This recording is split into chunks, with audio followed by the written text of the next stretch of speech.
বিসমিল্লাহির রহমানির রহিম। আজকের গল্পটি একজন পথহারা যুবকের, যে অন্ধকার জীবন থেকে আলোয় ফিরে আসে আল্লাহর রহমতে। তার প্রতিটি মুহূর্ত আমাদের জন্য শিক্ষা, আমাদের জীবনের জন্য একটি দিশা। বন্ধুরা, শুরুতেই বলে, ভিডিওটি ভালো লাগলে লাইক, কমেন্ট, শেয়ার এবং অবশ্যই সাবস্ক্রাইব করবেন। গ্রামের একটি সাধারণ ঘর। বাবা মায়ের আশা ছিল ছেলে মানুষ হবে, আল্লাহর পথে চলবে। কিন্তু ছোটবেলার সেই নিষ্পাপ শান্তশিষ্ট ছেলেটি যখন বড় হতে লাগল, তার চারপাশের পরিবেশ বদলে যেতে লাগল। বন্ধুবান্ধবের আসর, রাত জাগা আড্ডা, মোবাইল আর ইন্টারনেটে সময় নষ্ট, সব মিলিয়ে যুবকের মন থেকে আল্লাহর ভয় ধীরে ধীরে মুছে যেতে লাগল। নামাজ, খোলা আকাশের তারা যেমন মাঝে মাঝে চোখে পড়ে, তার নামাজ পড়াও তেমন, একেবারে কদাচিৎ। বাবা তাকে বোঝাতেন, বাবা, নামাজ মানুষের জীবনের চাবিকাঠি। যারা নামাজ ছাড়ে তারা ধীরে ধীরে জীবন থেকেও আল্লাহর রহমত হারায়। কিন্তু যুবক মুচকে হেসে বলত, আব্বা, আমি এখনও তরুণ, সামনে অনেক সময় আছে, পরে সব ঠিক করে নেব। এভাবেই চলতে লাগল দিন। সময় বাড়ার সঙ্গে সঙ্গে যুবকের রাতজাগা আড্ডা এখন বদলে গেল খারাপ সঙ্গীতে। নিষিদ্ধ কাজ, অপচয়, পাপ সব কিছুতেই তার মন টানতে লাগল। একদিন বন্ধুদের সঙ্গে আড্ডায় বসলে ওরা হাসাহাসি করে বলে, এই দুনিয়াটা একটাই, মজা করে না কাটালে লাভ কি? যুবকও হাসল, বুঝল না যে এই মজা তাকে ধীরে ধীরে ধ্বংসের দিকে ঠেলে দিচ্ছে। মায়ের চোখে পানি, বাবা দীর্ঘশ্বাস ফেলেন, কিন্তু ছেলে কিছুই বোঝে না। একদিন বাবা অসুস্থ হয়ে পড়লেন। ডাক্তার বললেন, চাপ, টেনশন সব মিলিয়ে হৃদরোগের অবনতি হয়েছে। বাবা বিছানায় শুয়ে ছেলেকে ডাকলেন, বাবা, আল্লাহকে ভয় করো, তার দিকে ফিরে আসো। কিন্তু যুবকের হৃদয় তখনও কঠিন। সে ভাবে, আব্বা বয়সী মানুষ, এমন কথা বলবেই, আমার এখন দুনিয়ার কাজ আছে। এক রাতে যুবক বন্ধুদের সাথে রাস্তায় ঘুরছিল। হঠাৎ সামনে ঘটে গেল মারাত্মক সড়ক দুর্ঘটনা। একটি মোটরসাইকেল গতি হারিয়ে ট্রাকের নিচে। মুহূর্তে প্রাণ চলে গেল দুই তরুণের। রক্তে ভিজে থাকা লাশ দেখে যুবকের শরীর কেঁপে উঠল। তার কাছে মনে হল, আল্লাহ, যদি এটা আমি হতাম।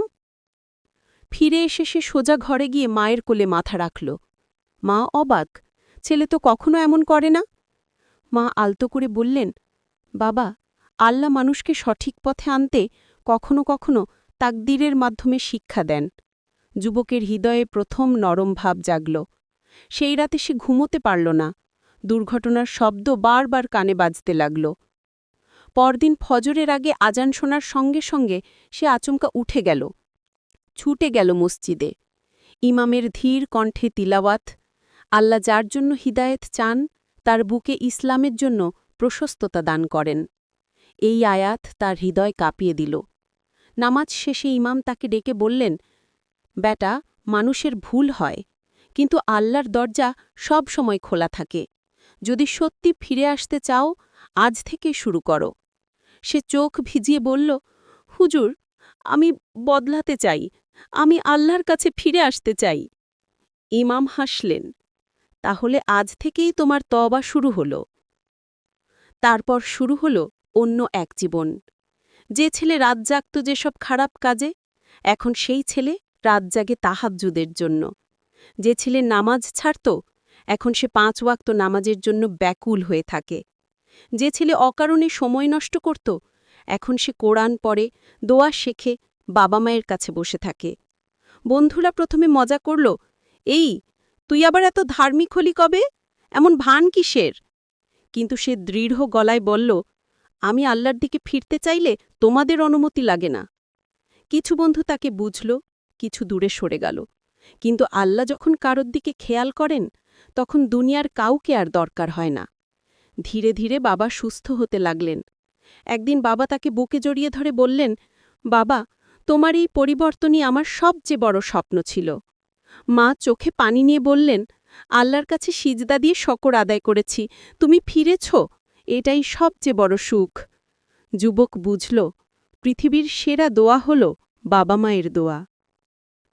সময় যেতে লাগল। যুবক এখন সমাজে বিভিন্ন ভালো কাজে যুক্ত হল। গরিবকে সাহায্য করা, হাসপাতালে অসুস্থকে দেখে আসা, রাস্তার পাশে পানির কল বসানো, এসব কাজে তার মন ভরে গেল। একদিন এক বৃদ্ধা দোয়া করলেন, বাবা, আল্লাহ তোমাকে ভালো রাখুক, তোমার মতো একজন মানুষ সমাজে অনেক দরকার। যুবক হাসল। এখন তার জীবনের লক্ষ্য মানুষের উপকার এবং আল্লাহকে রাজি রাখা। তবে পরিবর্তনের পথে সবসময় সহজ পথ ছিল না। মাঝে মাঝে পুরনো বন্ধুরা এসে বলতো, তুই আবার আমাদের সঙ্গে চল, পুরনো মজার দিনগুলো মনে আছে? মুহূর্তে এক টান লাগত, কিন্তু সে মনে করত শয়তান মানুষকে পাপের কাজে রাখে। আল্লাহ যার মনকে প্রশস্ত করেন তাকে শয়তান কিছুই করতে পারে না। তার জীবন এখন নিয়ন্ত্রণে। নামাজ, দোয়া, সৎ কাজ সব কিছু মিলিয়ে সে নতুন মানুষ। একদিন সে বসে বসে নিজের পুরনো দিনগুলো মনে করল। সে চোখ ভিজিয়ে বলল, হে আল্লাহ, যদি আপনি আমাদের হিদায়েত না দিতেন, আমি আজ কোথায় থাকতাম? আপনি আমাকে ফিরিয়ে এনেছেন। আমি আপনার সন্তুষ্টির জন্যই বেঁচে থাকতে চাই। তার হৃদয় শান্ত। অশান্ত জীবন এখন শান্তিতে ভরা। বন্ধুরা, মানুষ যতই পাপ করুক না কেন, যদি সে আন্তরিক তওবা করে, আল্লাহ তাকে ফিরিয়ে নেন। এই যুবকের জীবনের পরিবর্তন আমাদের বলে, যে কেউ চাইলে নতুন করে জীবন শুরু করতে পারে। আজই চাইলে তওবার দরজা খুলে দিতে পারে। বন্ধুরা, গল্পটি যদি ভালো লেগে থাকে তাহলে ভিডিওটি লাইক, কমেন্ট, শেয়ার এবং অবশ্যই সাবস্ক্রাইব করবেন। আর নতুন ইসলামিক গল্প ও শিক্ষা পেতে আমাদের সঙ্গে থাকুন। আল্লাহ আমাদের সবাইকে হিদায়েত দান করুন। আমিন।